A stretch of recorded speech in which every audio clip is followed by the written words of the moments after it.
Assalamualaikum warahmatullahi wabarakatuh dan salam sejahtera ya untuk semuanya. Oke, hari ini adalah pertemuan yang keempat untuk materi teknologi internet. Untuk yang di kampus masing-masing cabang silahkan bisa bergabung di kelas masing-masing. Hari ini kita akan membahas yaitu mengenai domain name system ya. Jadi domain name system ini adalah mekanisme penamaan dari nama domain di internet ya. Contohnya misalnya google.com itu adalah contoh dari nama domain ya. Nah, sehingga perlu ada semacam kesepakatan bersama untuk memberikan nama domain masing-masing, tetapi tetap menggunakan mekanisme yang sama untuk setiap domainnya ya. Oleh karena itu, nah ini di sini ada yang disebut dengan domain name system ya.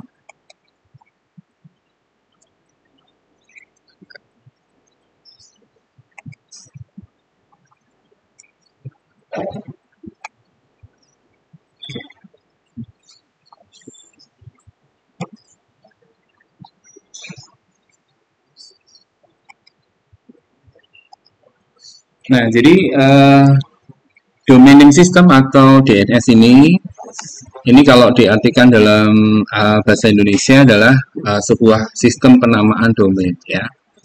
Intinya apa? Intinya adalah bagaimana nama domain itu disimpan informasinya sehingga setiap nama domain yang ada hostnya masing-masing itu ya disimpan dalam bentuk basis data yang terdistribusi atau disebut dengan distributed database ya. Nah, jadi semua nama domain di dunia ini disimpan ya di dalam satu database yang didistribusikan ke setiap komputer server ya yang memiliki DNS ini. Jadi tidak semua komputer diberikan job desk untuk menjadi DNS ya. Nah, jadi semua jaringan komputer yang terhubung dengan internet kemudian mencari nama domain, nanti DNS ini yang akan menyediakan namanya.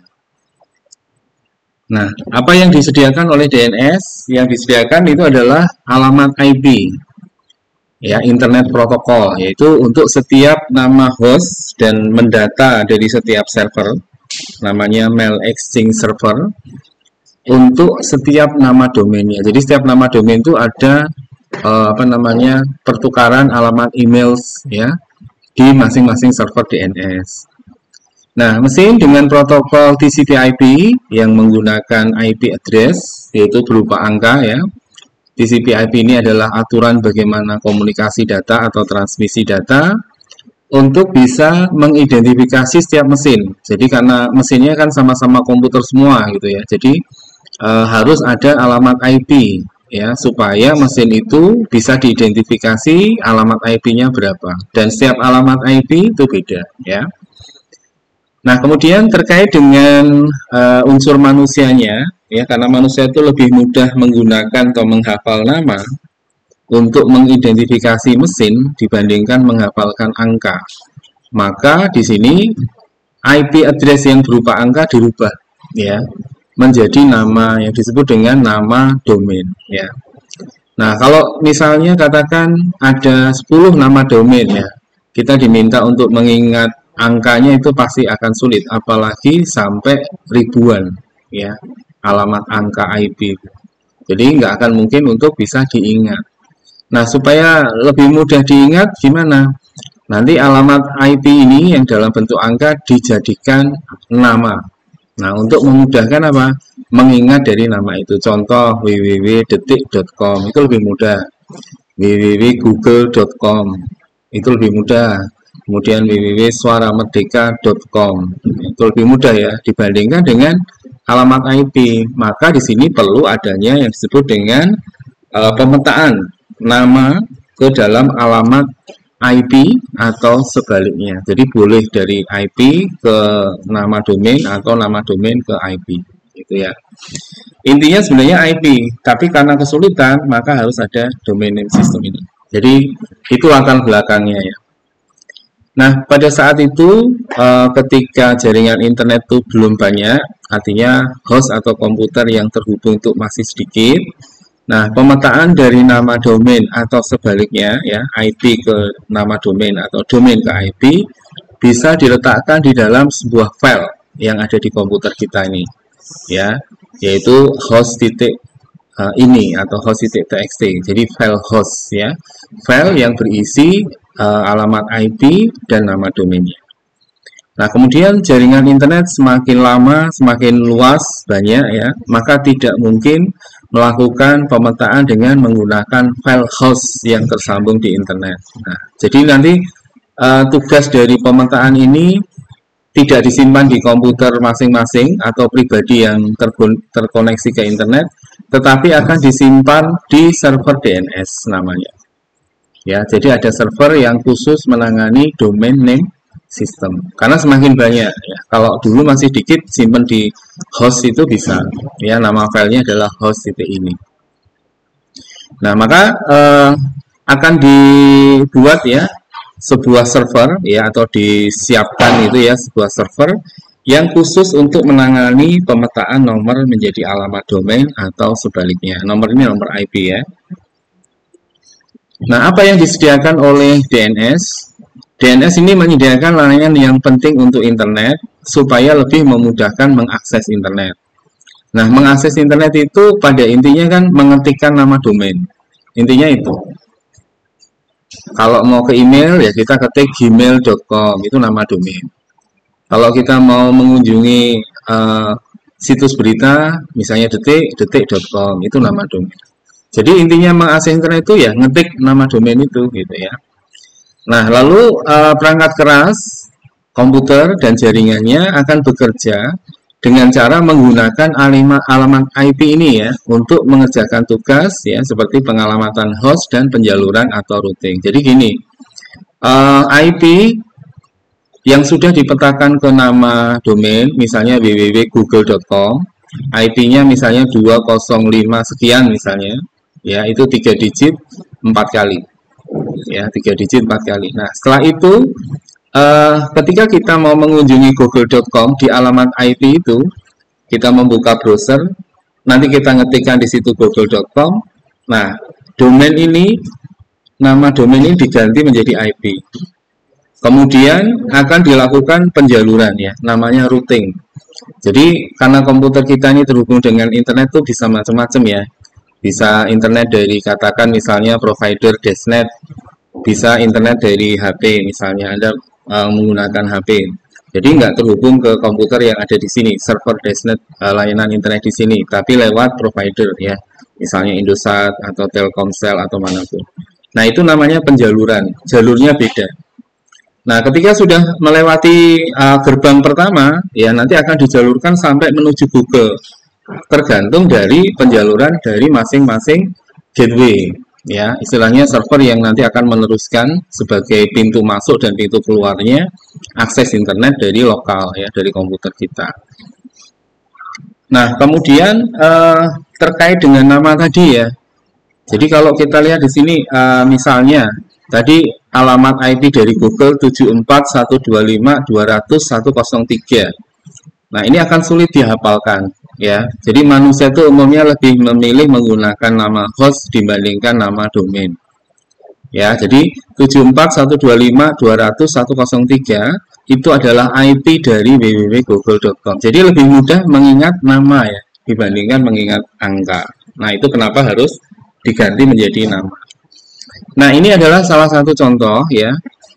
Ketika kita mau mengecek ke Google ya, hubungan ke Google, paket data yang kita kirim ini sampai nggak ke Google ya, kita bisa memberikan perintah ini, ping. Perintah ping ini artinya kita mengirim paket data yang besarannya itu 32 byte, jadi kecil sekali ya, karena ya hanya untuk ngecek, jadi nggak perlu ngirim paket data yang besar-besar gitu ya. Nah, ini besarannya segini ya, 32 byte. Anda lihat di sini, ketika melakukan ping ke Google, maka Google ini punya alamat IP. Nah, ini yang tadi disebut sebagai translasi dari nama ke nomor. Ya, jadi nama domain ke nomor IP, atau sebaliknya kalau kita ngepingnya itu pakai nama IP ini ya nomor IP ini di sini, nanti yang keluar Google. Ya, jadi bisa dua-duanya. Nah, ketika dikirim paket data 32 byte di sini, nah nanti akan di-replay. Ya, yang mereplay siapa? Yang replay Google. Artinya kalau di-replay itu berarti koneksi internetnya sampai ke Google, kemudian Google memberikan replaynya, merespon. Ya, Google ini dalam artian servernya ya, servernya domain dari google.com. Ya. Nah, kemudian jumlah replay untuk standar ping ini hanya 4 kali ya. 4 kali. Jadi kalau udah 4 kali itu ya dianggap koneksi internetnya sudah bagus gitu. Ya, sudah baik. Tetapi kita perlu juga mungkin mengecek karena tidak stabilnya internet ya. Anda bisa menambahkan ping minus T spasi kemudian www.google.com. Nanti replaynya ini akan apa? Berulang. Terus gitu tidak pernah berhenti ya selama Anda belum menekan tombol Ctrl C. Jadi kalau tombol Ctrl C-nya belum ditekan, berarti perintah untuk mengirim paket data 32 byte ke Google nggak berhenti. Nah, biasanya kalau internetnya stabil ya, itu replaynya ini akan terus ya. Jadi replay gitu ya. Tapi ketika nanti internetnya nggak stabil ya, nah nanti di sini ada satu atau dua atau mungkin tiga atau beberapa ya. Nah, itu ada jawaban yang bukan replay ya, tapi tidak ada koneksi. Nah, itu kalau tidak ada koneksi berarti ketika Anda ngirim ke sana paket datanya nggak sampai ke Google. Ya, ini ya request timeout namanya. Ya, jadi kalau nanti di sini ditulis request timeout berarti nggak ada itu koneksi. Nah, kalau kita lihat paket datanya ada 4, diterima 4 berarti tidak ada loss. Ya, loss itu artinya tidak ada paket data yang hilang. Kemudian kecepatan mengirim, nah ini termasuk kecepatan internetnya ya. Jadi semakin kecil ini semakin bagus ya. Ini misalnya di sini berapa nih? 24 milisecond. Ini paling kecil ya, paling minimum. Maksimumnya 25 milisecond. Average-nya 24 milisecond. Ya, jadi 24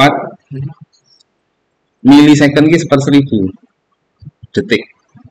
Jadi akan sangat cepat sekali. Jadi data ini sampai ke Google itu cepat sekali. Nah, sekarang kita lihat sejarah DNS ya. Pada saat zamannya project ARPANET dulu, ya ini ARPANET ini project yang pertama kali di tahun 69 ya, yang di perguruan tinggi di Amerika Serikat ya. Setiap komputer di jaringan komputer akan menggunakan file yang namanya host.txt tadi. Ya ini, jadi komputernya baru 4 kalau nggak salah. Ya, baru terhubung 4.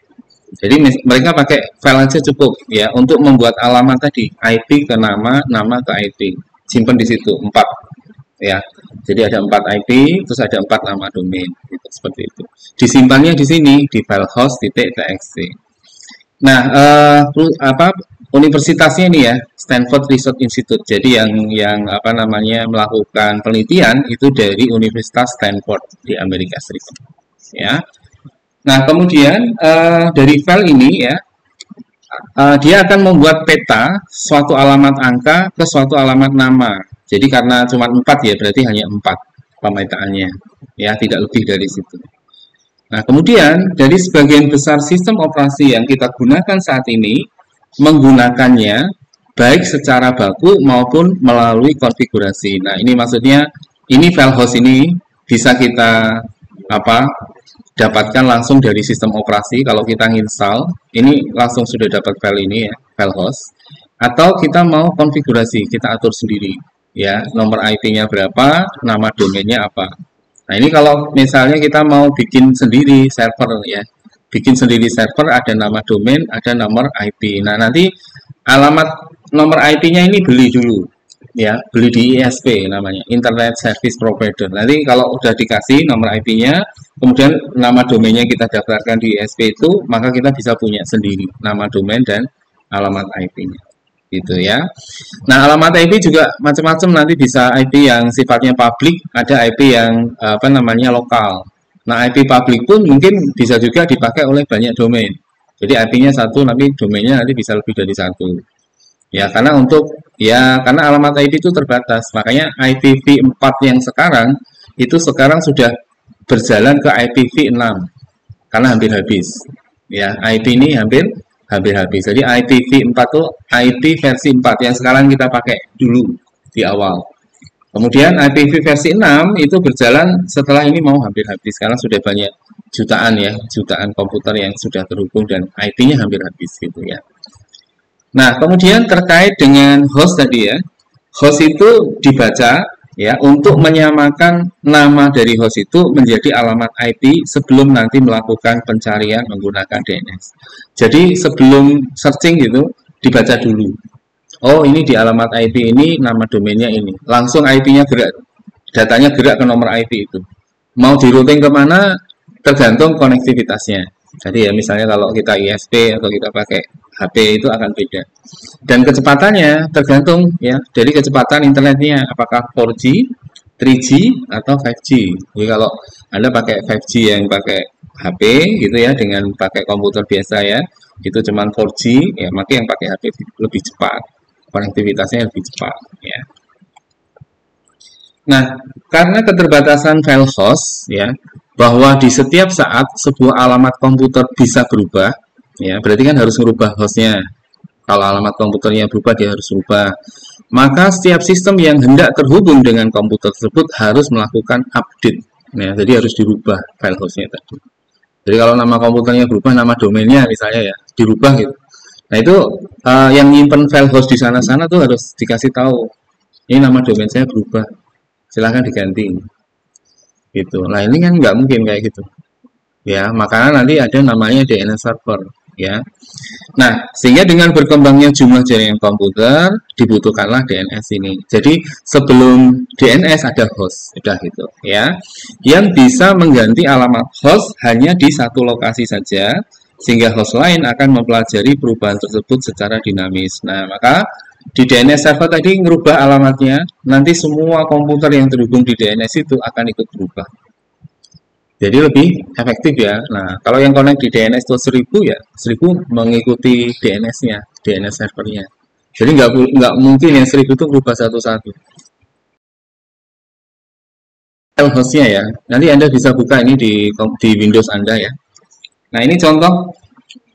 Jadi host itu mengandung apa? Mapping of IP address to host name ya tadi ya. Jadi alamat IP ke nama domain tadi atau nama host ya. Contohnya seperti ini. Nah, ini ada alamat IP ini. 102.54.94.97. Ini dari domain rhino.acme.com. Ini sebagai apa? Server server utama ya.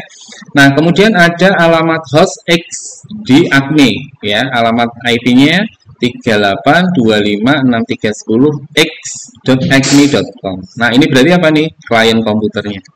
Jadi di sini hanya ada dua setting ya. Satu server, satu klien. Kliennya yang di bawah ini, servernya yang di atas ini. Nah, kalau di komputer kita ini kadang-kadang kita mau menjadikan komputer ini sebagai host, bisa sekaligus sebagai server.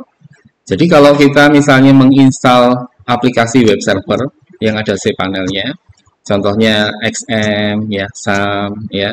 Nah, itu kita bisa pakai alamat IP ini. Ya, ini dihafalkan ya. 127.0.0.1. Ini namanya local host. Jadi host yang ada di komputer kita. Jadi kalau kita nanti menginstal web server, nanti ada ketik alamat ini di browser 127.0.0.1 enter, nanti yang keluarnya itu aplikasi web servernya, SAM-nya itu. Nah, nanti di folder SAM, di drive C biasanya ada subfolder namanya htdoc. Nah, nanti buka di htdoc itu, nanti di htdoc di situ ada beberapa aplikasi web. Ya, misalnya kalau Anda pakai CMS, WordPress misalnya, masternya WordPress copy dulu di situ. Ya, nah setelah di-copy di situ nggak bisa langsung jadi web, harus dikonfigurasi lagi, buka browsernya, ketik 127.0.0.1/WordPress enter. Nah baru nanti diinstal, proses install. Nah itu namanya localhost ya. Mungkin ada yang pernah install gitu ya. Ya oke. Nah kemudian yang berikutnya, sistem DNS itu ada 3 komponen ya. Yang pertama adalah DNS Resolver. Nah, ini istilah aja ya, ini terlalu teknis juga ya. Jadi DNS Resolver ini adalah sebuah program klien yang berjalan di komputer pengguna atau user yang bisa membuat permintaan DNS dari program aplikasi. Ini namanya DNS Resolver ya. Jadi yang dia menyelesaikan apa ya istilahnya itu kalau ada permintaan koneksi internet gitu ya. Ini yang akan menyelesaikan permasalahan koneksinya. Misalnya dari browser bisa ya, atau misalnya dari WhatsApp, di situ ada link web ya, panjang sekali gitu kan, biasanya ngirim sharing apa link ya, nanti diklik linknya, klik, nah itu DNS resolvernya bekerja. Nanti dia akan bukakan browser, kemudian URL-nya itu sesuai linknya itu panjang, itu nanti webnya akan dibuka. Nah seperti itu ya. Kemudian yang kedua adalah recursor DNS server. Ya, recursor DNS server ini yang melakukan pencarian melalui DNS. Jadi ada yang menyiapkan koneksi, ada yang melakukan pencarian. Sebagai apa? Sebagai respon atau tanggapan dari permintaan DNS resolver tadi, dan dia mengembalikan jawabannya di setiap DNS resolver tadi. Ya, jadi yang mencari ini alamatnya ketemu, kemudian diberikan ke DNS resolver lagi, namanya rekursor ya, menunjukkan ya di mana itu lokasinya. Nah, kemudian ada, nah ini yang tadi saya sebut ya, namanya authoritative DNS server. Jadi authoritative DNS server ini yang akan memberikan jawaban terhadap permintaan dari rekursor DNS dalam bentuk sebuah replay atau jawaban maupun bisa dalam bentuk delegasi. Maksudnya gimana nih? Misalnya ya, komputer saya mencari google.com. Kemudian komputer saya akan menghubungi authoritative DNS server. Nah, kalau dia punya alamat IP-nya, langsung bisa saya buka. Langsung saya dapat dari DNS server. Tapi kalau DNS server yang saya hubungi pada saat saya mengunjungi google.com tidak punya alamat IP-nya google.com, maka authoritative DNS server ini hubungi DNS server lain, tanya gitu ke DNS server lain, kamu punya enggak? Oh, nggak punya, kembali lagi, nanti tanya lagi ke DNS server yang lain. Ini di tempat saya ada, ini alamat IP-nya, lalu kembalikan ke saya, kemudian menuju ke alamat IP. Jadi istilahnya bisa dua ya, bisa dua kali. Kayak kita misalnya pergi mau tanya orang, orangnya nggak tahu, kan tanya orang lain. Tapi kalau orangnya tahu langsung dia menunjukkan gitu. Ya itu analoginya ya. Ini analogi dari authoritative DNS server. Jadi akan lebih mudah untuk mengatur alamat IP dan nama domain ya. Nah, kemudian ada root name server. Root name server ini adalah database yang menjawab permintaan nama domain dan alamat IP address. Ya, jadi namanya root name server. Server utama, server root utama. Nanti kita bahas khusus di domain name ya. Nanti ada ini ya. Kita bahas khusus. Server ini tidak memiliki jawaban yang tepat untuk informasi domain yang dicari karena dia adalah root name server, bukan DNS authoritative server. Jadi beda.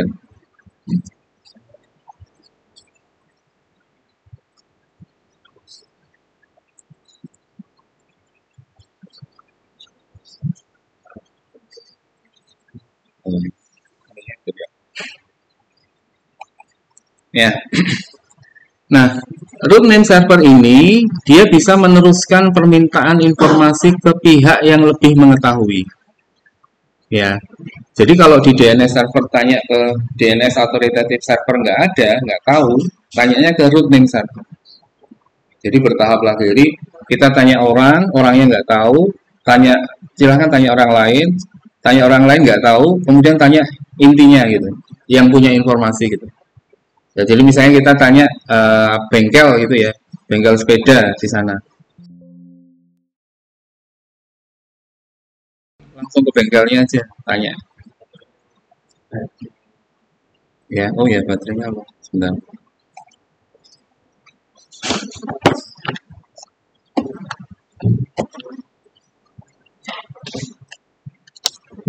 Ya, terima kasih. Nah, root name server ini di dunia ada 13. Ada 13 root name. Jadi, root name server ini yang istilahnya pangkalan dari semua server gitu. Ya. namanya root name server. Dan root name server ini diurutkan dari secara alfabet ya, dari A sampai M. Kemudian root name server ini dikelola oleh sebuah organisasi ya, namanya ini ya, Internet System Consortium, kemudian VeriSign, kemudian ICANN, kemudian University of Maryland, ini sama US Army Research Lab. Ini yang ngelola ini root server. Jadi semua paket data itu ya, kalau ke luar negeri ya, atau ke seluruh benua ya, misalnya kalau kita mengunjungi kebetulan domainnya itu ada di barat sana ya, di negara Amerika ya, atau di Eropa misalnya. Nah ini pasti akan mengunjungi ini ya, 13 root server ini yang mengelola ini. Nah berarti yang mengelola ini apakah ini Pak nanti bisa mengetahui semua traffic yang ada di internet ya? Kalau melalui root name server pasti akan bisa diketahui trafficnya ya, komputer mana mengunjungi mana, komputer IP ini mengunjungi IP ini gitu. Tapi kok hacker-hacker itu ya ada yang nggak kedeteksi ya gitu. Ya, karena ada toolsnya, ada mekanismenya dia melakukan bouncing ya. Jadi kalau hackernya di sini, ya dia sedang melakukan hacking, misalnya peretasan, yang diketahui oleh server itu dia tidak di sini posisinya. Posisinya bisa di negara lain, ya bisa di kota lain gitu seperti itu. Jadi kalau dideteksi langsung nggak ketemu, ya. Oke. Kemudian ada istilah DNS query. DNS query ini adalah suatu teknis ya untuk meminta informasi mengenai IP address. Jadi kalau kita sedang ngetik www.google.com ditranslasi ke IP. Nah, ketika IP-nya itu kita mau dapatkan, DNS query ini yang bekerja. Yaitu dia melakukan query. IP ini domainnya apa? Ya, namanya DNS query ya. Nah, sehingga ketika kita ngetikkan URL, otomatis kita melakukan ini. Jadi kalau Anda ngetik www.google.com, berarti Anda sedang melakukan apa? DNS query. Nah, kemudian dari DNS query ini, DNS server akan mencari informasi file host. Jika informasi yang dicari tidak ditemukan, maka server akan berusaha mencari informasi atau rekaman informasi yang pernah tercatat di sistem cache. Ya, nah ini ada yang baru lagi ya. Jadi kalau Anda koneksi internet, misalnya di kampus, ya, tadi pagi ada yang sudah pernah mengunjungi situs itu. Kemudian siangnya ini saya mau mengunjungi situs itu nggak perlu keluar. Yang ada di cache itu langsung ditampilkan ke kita, maka lebih cepat. Ya, contohnya siakat.com misalnya gitu. Ya, siakat.ac.id, siakat.stecom.ac.id. Itu cepat sekali, langsung tampil karena tersimpan di cache. Tapi kalau Anda mengunjungi domain yang belum pernah dikunjungi di sini maupun oleh komputer yang ada di sini, itu nunggu agak lama karena sedang routing itu. Dia sedang jalan-jalan untuk pakai datanya, nyari melakukan query ini. Dia nyari, ketemu langsung ditransfer. Tapi waktunya cepat, maksudnya nggak harus sampai nunggu jam-jaman, enggak gitu. Dalam hitungan mungkin detik ya, baru bisa tampil sedikit-sedikit. Nah itu kalau web yang cirinya ketika dikunjungi tampilannya itu nggak langsung gitu ya, tapi pelan-pelan. Itu berarti jauh sekali tuh lokasinya. Ya, proses transfernya ke sini itu butuh waktu yang relatif lama. Ya, seperti itu. Nah, sehingga di tahapan awal ini ada 3 jenis DNS query, yaitu recursive query, iterative query, dan non-recursive query. Jadi ketika baca IP itu ada 3 macam gitu.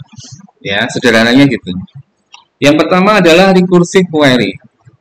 Recursive query ini caranya adalah user mengetikkan nama hostnya, berarti URL ya, google.com gitu, maka DNS resolver harus memberikan jawabannya. Ya, DNS resolver ini yang tadi akan mengarahkan gitu ya, mengarahkan untuk mulai mencari gitu ya. Ya.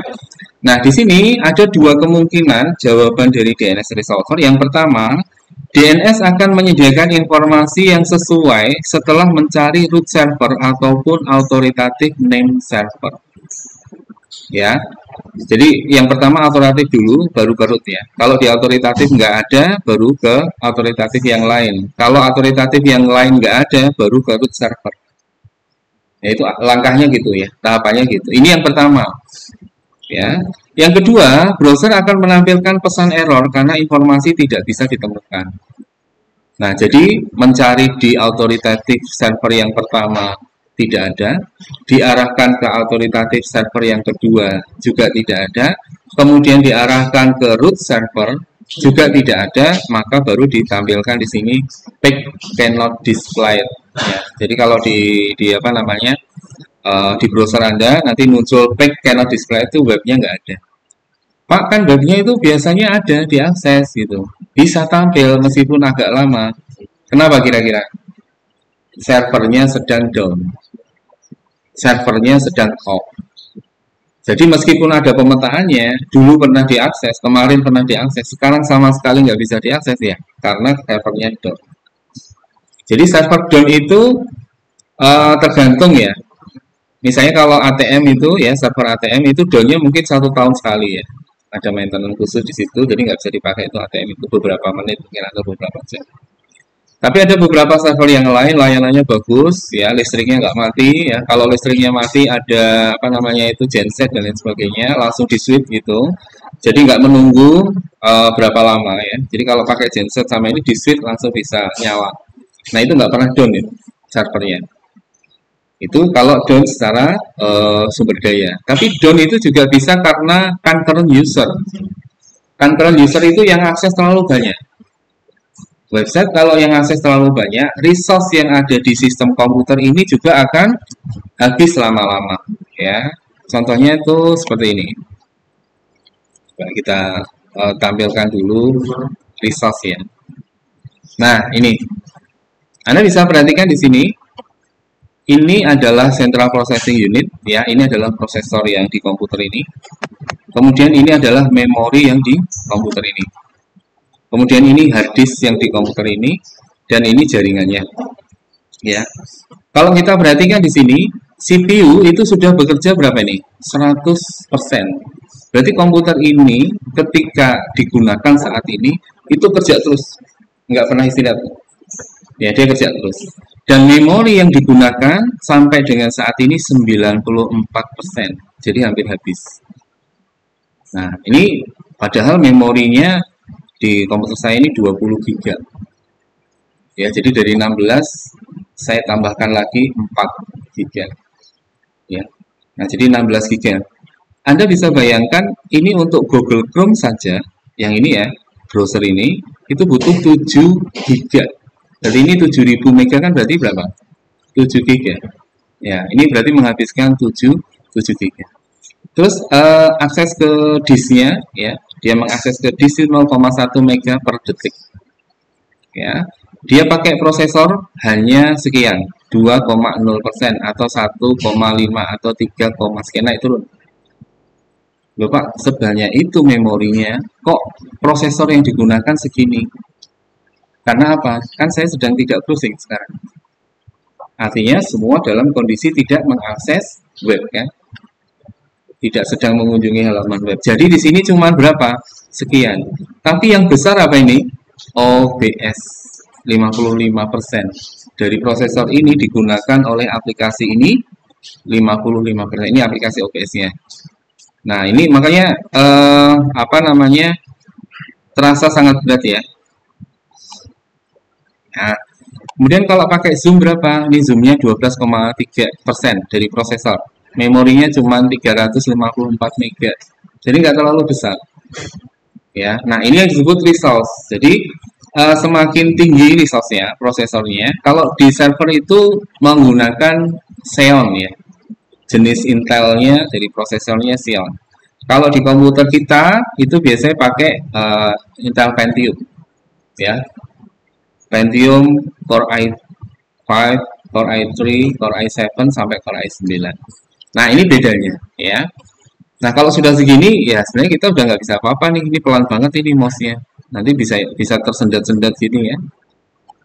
Nah, ini contoh saja untuk mengetahui resource-nya ya.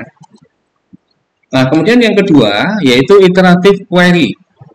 Kalau iterative query ini kita ngetik di browser nama hostnya. Kemudian DNS resolver akan mencari case yang relevan di memori. Nah, ini yang tadi saya sebutkan. Jadi nggak perlu keluar ke komputer yang lain di luar sana. Di luarnya gateway-nya sini ya, di kampus ya. Atau kalau kita pakai ini ya nggak perlu keluar sampai sana. Cukup cari di case. Kalau tidak berhasil, DNS resolver akan mencari informasi di root server. Nah, ini. Jadi cari case dulu. Case nggak ketemu, cari di root server. Tapi sebelum root server, cari dulu di authoritative name server. Ya, yang terdekat. Ya, jadi berapa jumlah authoritative name server ini? Jumlahnya berapa? Banyak sekali. Yang root server tadi berapa jumlahnya? 13. Di seluruh dunia ya, hanya 13. Tapi kalau authoritative name server itu banyak. Ya, ini hampir bisa dibilang ISP itu punya ini. Authoritative name server. Jadi ya bisa melanjutkan pencarian internet, alamat internet. Nah, yang ketiga yaitu non-recursive query, yaitu proses mencari informasi yang paling cepat. Nah, di tipe ini tidak memerlukan pencarian di root server maupun authoritative name server karena data yang dicari tersimpan di dalam cache. Berarti di mana? Cache yang mana ini? Hah? Di cache yang mana? Di cache komputer kita sendiri. Ya, jadi kalau non-recursive itu carinya di cache komputer kita sendiri. Kalau iteratif carinya di cache server. Ya, bedanya gitu. Jadi yang paling cepat mana? Yang nomor 3, non-recursive. Jadi kalau Anda pernah mengunjungi situs, ya, lalu kalau di Google kan biasanya disimpan ya situsnya ya, tersimpan di cache ya. Semakin banyak nanti semakin lambat tuh koneksi internetnya. Jadi kalau cache itu sebaiknya dihapus. Tapi hati-hati kalau Anda menghapus cache, jangan menghapus record passwordnya, karena Anda kesulitan sendiri nanti. Ya, karena cache itu bisa dipilih nanti. Ya, yang mau Anda hapus alamat webnya, itu nama domainnya, atau file yang pernah Anda akses itu masuk di cache, itu mau Anda hapus juga, ya boleh. Atau yang lain nanti ada 5 pilihan. Kalau Anda hapus semua, hilang semua, bersih, browser Anda cepat, tapi semua alamat link yang pernah Anda kunjungi hilang semua. Password yang Anda bisa masukkan di Google yang nggak perlu lagi ngetik, ya, yang pakai titik-titik itu hilang semua. Jadi pilihan ya, itu pilihan Anda. Nah, kenapa kok kita pakai Google? Karena Google kita punya akun di situ, password yang kita pernah kunjungi, kita buka di Google itu bisa kita simpan semua di sana. Betul nggak? Jadi nggak perlu ngetik, alamat email kita masukkan, passwordnya muncul sendiri. Karena kita simpan. Kalau nggak kita simpan ya nanti nggak akan muncul otomatis. Nah, ini daripada mengingat-ingat, Anda punya akun Facebook, Anda punya akun Instagram, Anda punya akun TikTok, Anda punya akun Siakat, emailnya sama semua nggak? Ada yang sama, tapi hati-hati ya. Jadi kalau email itu sebaiknya dibedakan. Karena kalau sama semua, email Anda kertas, alamat emailnya tahu, alamat email ini terhubung ke Instagram, terhubung ke Facebook, nanti kena semua. Ya, jadi saran saya passwordnya dibedakan. Ya, mungkin 2 atau 3. Anda buat password yang berbeda. Dan panjang ya, jangan password pendek-pendek, kombinasinya juga huruf, angka, sama simbol. Nah, ini contoh ya, ini contoh cara kerja DNS ya. Nah, ini ada komputer kita, laptop saya ya, nomor 1, dia akan mengunjungi DNS server. DNS server klien di servernya sendiri ya, di komputer tempat terhubung kita dengan internet ini ya. Pakai wifi ke sana, pakai jaringan juga ke sana ya, server. Nah, langkah kedua setelah itu dia akan mengunjungi DNS root name server. Ya, dia tanya ke sini.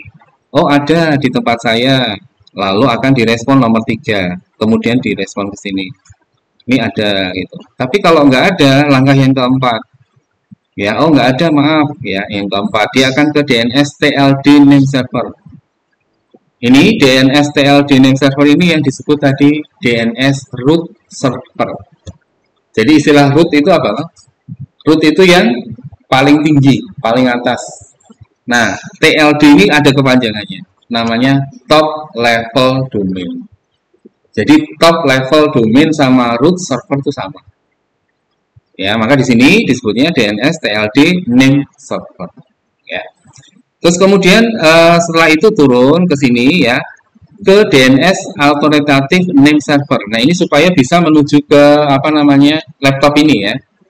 Nah, nanti diberikan informasinya, kemudian langkah 8 ini hasilnya. Gitu ya. Nah, ini contohnya yang lain ya.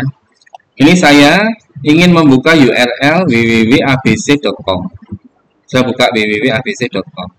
Langkah pertama. Langkah keduanya, saya menghubungi DNS server dulu. Nah, ini. Kemudian di DNS server dia mengatakan gini, nama domain www.abc.com tidak ada di database saya atau di case saya. Saya coba tanyakan ke DNS lain ya. Nah, ini langkah kedua ke sini sekarang. Dia tanyakan ke sini. DNS server yang lain. Dia tanya. www.abc.com ada di case saya. Jadi tidak semua DNS server itu nyimpan alamat domain ya. Nggak selalu nyimpan. Maka dia bisa tanyakan ke DNS server yang lain. Nah, itu menuju ke IP. Nah, ini yang tadi disebut dengan DNS itu, alamat abc.com itu IP-nya ini loh, yang ngasih tahu DNS server ini. Ya, kemudian DNS server ini ngasih tahu ke DNS server yang sebelumnya tadi. Kemudian baru ngasih tahu ke sini. Nah, kalau sudah ketemu, oh IP-nya ini, langsung dari komputer sini menuju ke sini. Ini komputernya, ya. Jadi komputer yang paling atas www.abc.com. Jadi nggak langsung dari sini ke sini. Nah, ini namanya routing. Ya, namanya routing. Yang tadinya itu disimpan di file host, masing-masing komputer nyimpan. Kalau ini cukup disimpan di DNS server dan di root DNS server atau top level domain. Ya. Kalau top level domain itu nanti lebih banyak dari root server. Sama, tapi dia itu lebih banyak berdasarkan nama dari domainnya gitu. Ya. Top level domain itu banyak ya. Nanti yang utama apa? Com. Ini ada com kan, nanti ada net, nanti ada org, ya, nanti ada xyz, nanti ada id, nanti ada banyak sekali. Ya, termasuk yang untuk aplikasi mobile itu ada ya, .mobile gitu, ada. Kalau sekarang yang untuk kecerdasan buatan misalnya aplikasi-aplikasi AI itu pakainya IO. Misalnya apa? ChatGPT.io. Jadi Anda cek ya, aplikasi-aplikasi kecerdasan buatan sekarang ekstensi domainnya itu IO banyak yang gitu. Baru itu juga. Ya dulu saya belum pernah ada itu yang pakai IO. Ya, sekarang sudah mulai ada. Nah, maka komputer ini bilang terima kasih atas arahannya. Sekarang saya terhubung ke abc.com. Oh, di sini toh. Gitu ya, nggak bisa langsung sini. Oke. Nah, ini cara kerja DNS. Siapa yang bertanggung jawab untuk menyatukan semua server DNS sehingga server DNS tersebut mengetahui keberadaan server lain. Nah, ya, ini namanya root server ya. Jadi bagaimana DNS tersebut dapat menghubungi server DNS lain? Jawabannya adalah karena semua server DNS mengetahui alamat server root atau root server. Ya. Jadi artinya DNS server itu yang di bawah, root server itu di atas, paling atas. Nah, kalau DNS ini kemudian kita lihat ekstensinya yang terakhir, kalau nama kan banyak ya. Misalnya yamaha.com, nanti ada honda.com. Ini com semua nih. Terus nanti ada abc.com tadi ya. Ini com semua kan? Nah, com-comnya ini adalah root server. Kalau dalam penamaan domain namanya TLD tadi. Top level domain. Nanti top level domain dirubah lagi ya. Bukan dirubah, dibagi lagi. Ya, ada top level domain negara Jepang, ada top level domain negara Indonesia, ada top level domainnya negara Amerika, dan seterusnya. Jadi cukup banyak ya. Ya, sudah mulai ngantuk kayak. Ya, ngantuk dikuat-kuatkan ya.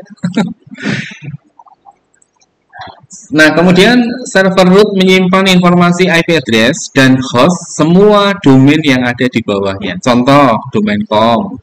Dia hanya akan menyimpan semua informasi IP address dan hostname yang berada di bawah com ini. Pak, kalau IP-nya pindah ke net bisa nggak? Kalau IP-nya pindah ke org bisa nggak? Bisa kan? Kan tergantung ini, translasinya. Jadi kalau alamat domain ini .net, alamat IP-nya ini, bisa kan diganti-gantikan dari com ke sini. Oleh karena itu, ketika mendaftar nama domain, ya dapat alamat IP, ya ini langsung dikonekin. Alamat IP ini sama nama domain ini gitu. Nah, kalau domainnya berubah dari com jadi net, ya nanti alamat IP ini untuk domain net yang ini ya karena berubah.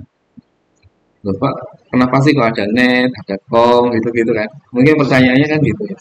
Nah itu ternyata top level domain itu untuk keberuntukan yang berbeda-beda.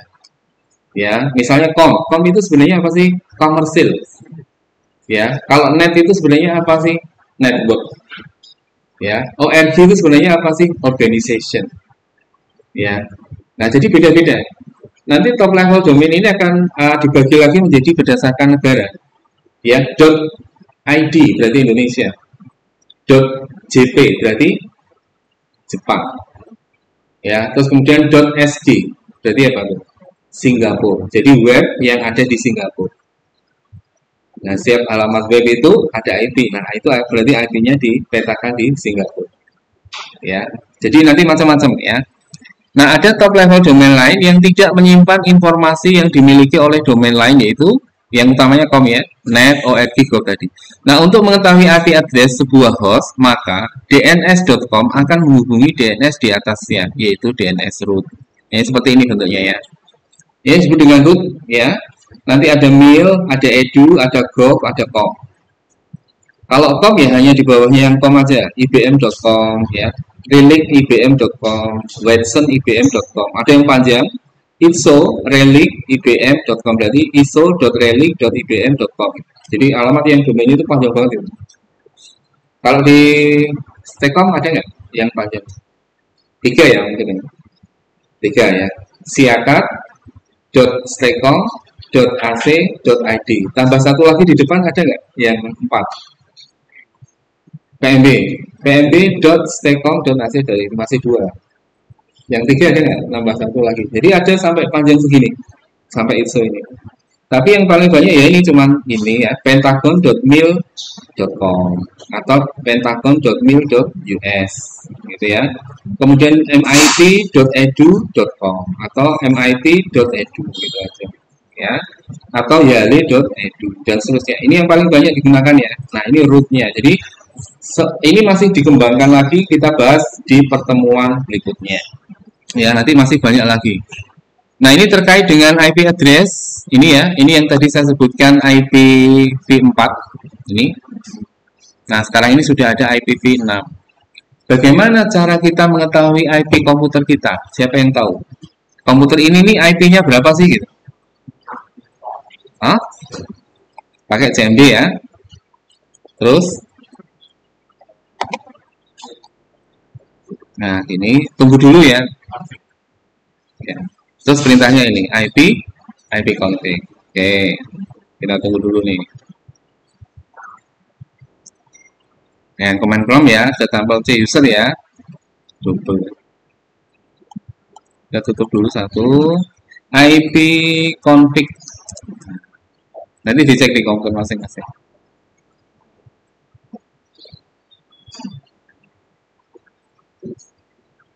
Nah, komputer saya ini kalau dibaca di situ itu terhubung pakai jaringan, kabel jaringan atau pakai WiFi. Pakai WiFi.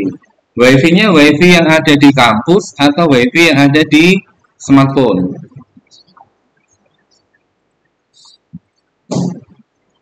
Bisa diketahui enggak biasanya? Nah, ini kalau kita lihat ya, ini wireless LAN. Lokal area 3 enggak ada connected. Kemudian wireless LAN lokal area connection 4 nggak ada connected. Nah, ini ada wireless LAN adapter WiFi. Ya, jadi saya koneksinya pakai WiFi.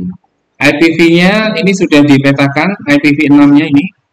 Nah, dari yang tadi saya cerita ya, IPv6-nya ini banyak nih. Ini pakai nomor heksadesimal. Nah, untuk IPv4-nya masih pakai ini. Nah, ini berarti IP komputer saya adalah 192.168.244.196. Ya. Default gateway-nya ini 192.168.244.169. Ini saya pakai ini smartphone. Berarti gateway-nya ini. Ini IP gateway-nya, ini IP saya. IP saya terhubung ke gateway ini terhubung ke ISP. Ya, ke Indosat. Nah, sekarang bagaimana ketika saya mengunjungi halaman situs web tertentu, itu melalui berapa server? Atau saya bisa bilang tadi ya, name server. Melalui beberapa name server. Caranya gimana? Perintahnya. Kalau tadi pertama ping dulu ya, ping Google www.google.com. Berarti ini saya ngirim pakai data 32 bit tadi ya ke google.com. Nah, ini ya. Jadi lancar ini ya, normal ya.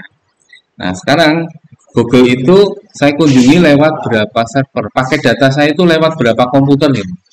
Perintahnya adalah research www.google.com. Nah, kayak gini. Kita tunggu ya.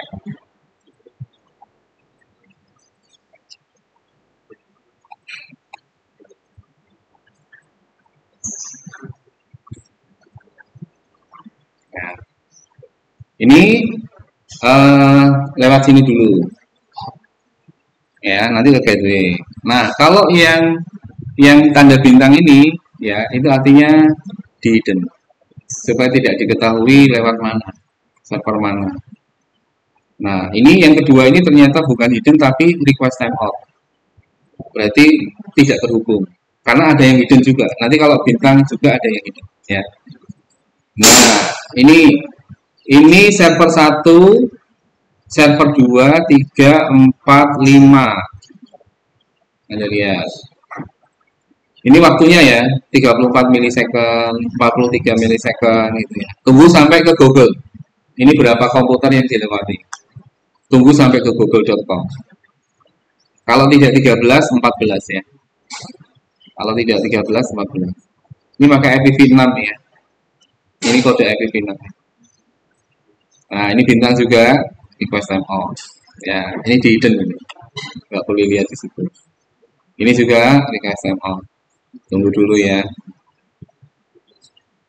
Maaf Pak, share screen-nya masih di PowerPoint Pak. Oh iya.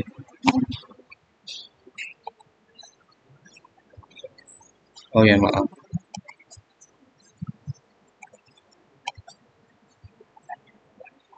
Ya, sudah terlihat Bu Selina? Sudah Pak. Oh ya.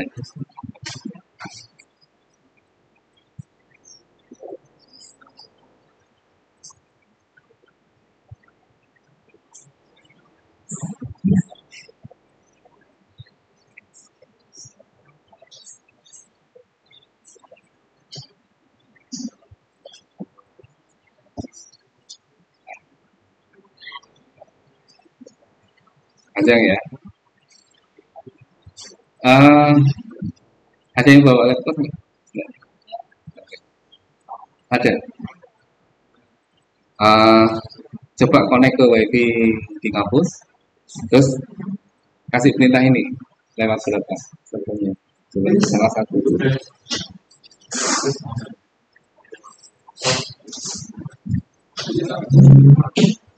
Ya, yang bawa laptop buka aja. Mungkin ada yang koneksi pakai Telkomsel, ada yang koneksi pakai Indosat. Ya, Telkomsel. Jangan Telkomsel, yang WiFi-nya sini, WiFi-nya kampus. Terus yang lain pakai koneksi pakai Indosat. Nanti lewatnya berapa? Berapa server? Berapa? Wah, ini panjang sekali ya, sampai 21. Biasanya kalau saya pakai ini Indosat, ini pakai Telkomsel. Tadi sama kan. Yang di cabang mungkin bisa cek ya, kasih perintah tracer.www.google.com.